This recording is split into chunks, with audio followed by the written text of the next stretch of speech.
Good morning, and it's February the 12th, 2010.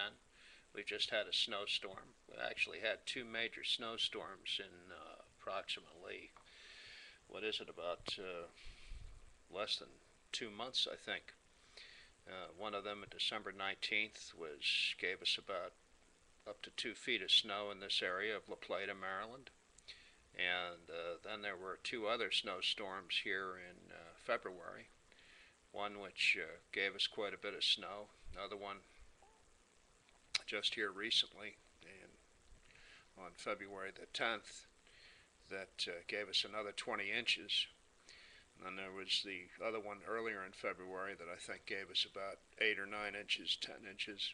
So we've had about 50 inches of snow in less than 2 months, which is more than we normally get for the entire year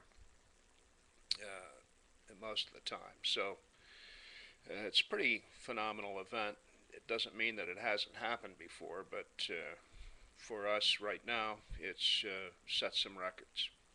Having said all of that, I was just sitting down thinking about the idea of states of mind. A friend and I went out to Las Vegas recently, and we were in a conversation one day about people and their state of mind, how when you get into a certain state of mind, it actually, what actually happens is you tend to change reality because your imagination, the information that you've internalized and absorbed and respond to, is not up to date with the reality of the moment. So you're basically living in the past all the time, and that becomes your state of mind because it's all based on things that really have not any reference point in the present moment. Now, that's very interesting in and of itself when I think about it, because that means you can't really catch up with things. Time just moves on so quickly that your state of mind just can't keep up with it. You're constantly changing. And that's something that needs to be kept in note. You can't possibly chisel something in stone one moment and expect it to be true forever. It's just like when I have problems when somebody says that, well, at least that person is consistent. Uh, does that mean that there's some sort of a phenomenal virtue with being predictable? I don't know. I don't know that at all.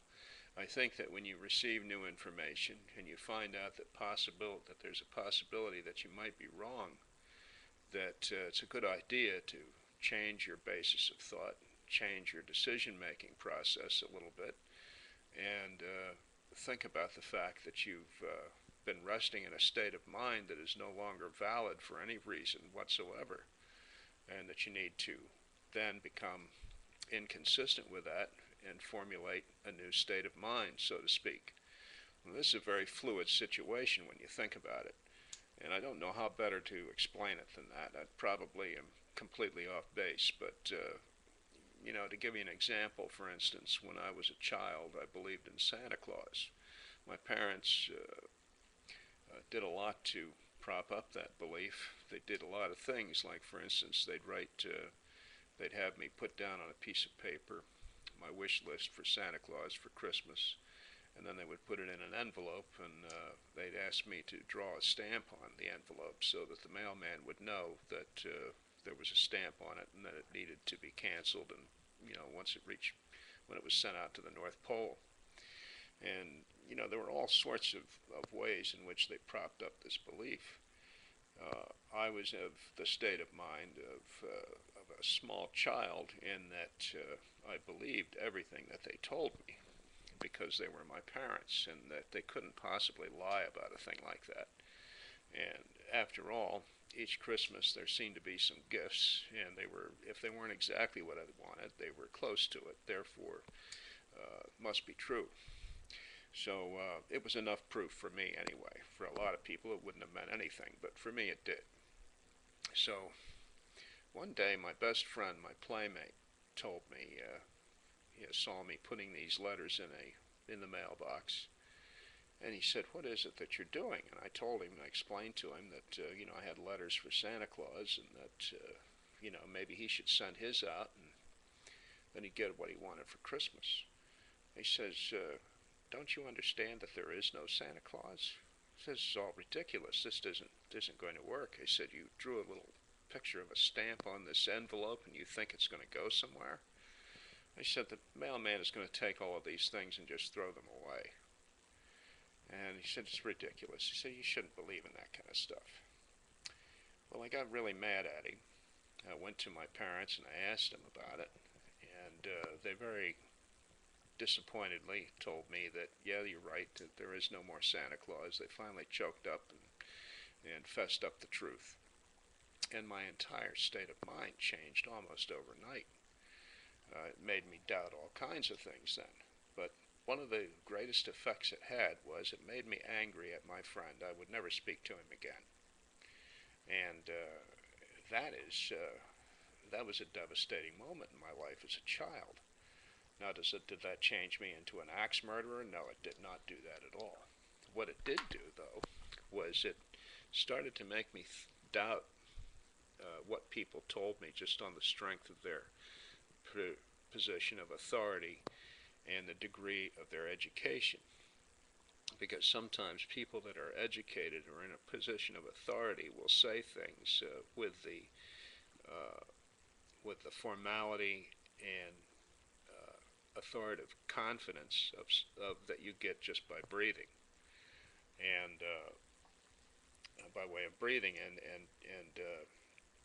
they have nothing else to back it up except force. I mean, if you're leading the country and you have command over the most powerful air, land, sea, space, and cyberspace force in global history, naturally, whether what you say is true or not doesn't matter, because you can enforce it, you can back it up, and you can even federalize other levels of police in any part of the country, activate the reserves, the National Guard, etc.